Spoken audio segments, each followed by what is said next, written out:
It's a multi-factor creek study. So we have, I divide the students into four groups. One is the chemical testing group, one is physical monitoring team, the biological team, which forms the core because we do a macroinvertebrate sampling, and macroinvertebrates are great indicator species for the health of a freshwater stream. And so we learn about which ones are tolerant or intolerant to pollution, and then we try to find as many as we can on a sampling day and take a snapshot each time that we come in terms of how healthy the water is. And the other groups, the chemical and physical monitoring groups, provide additional data for us to, give context to our evaluation of the stream. We also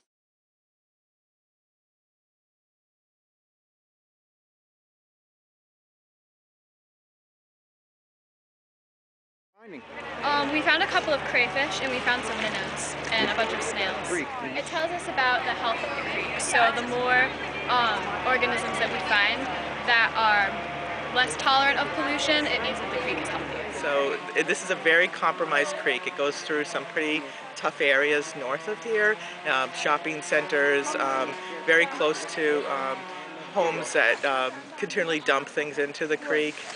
We get to see it at this pristine, location here in Haynes Park, so it sometimes can be deceiving in terms of what it goes through. But we take watershed walks where we go and see where the stream travels before it gets to us, and all the way down to Allen's Cove. And we've been finding a lot of macroinvertebrates through the years, but probably I'd say our assessment is good to fair to good, overall, pretty consistently. Sometimes we have found, some fairly sizable fish, and that's really exciting.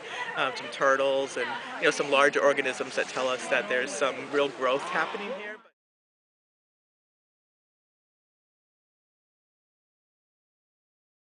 I thought, well, this should be a kid's project. So I just talked to people and I let time go by, and I said I was interested in doing this and spread the word and just thought, see if anything catches hold, and it did with Doreen. And she contacted me and said she'd love to do a macroinvertebrate project with her students, and that was it. They just started right in and did it. And it is probably the best, I feel it's the best thing I ever did. I love it so much. I love being with these kids. They are so eager and so interested and so able and so smart. And they are our next ecologists and environmentalists. And I'm so pleased that they're here and they're going to be the ones that are going to help save our planet.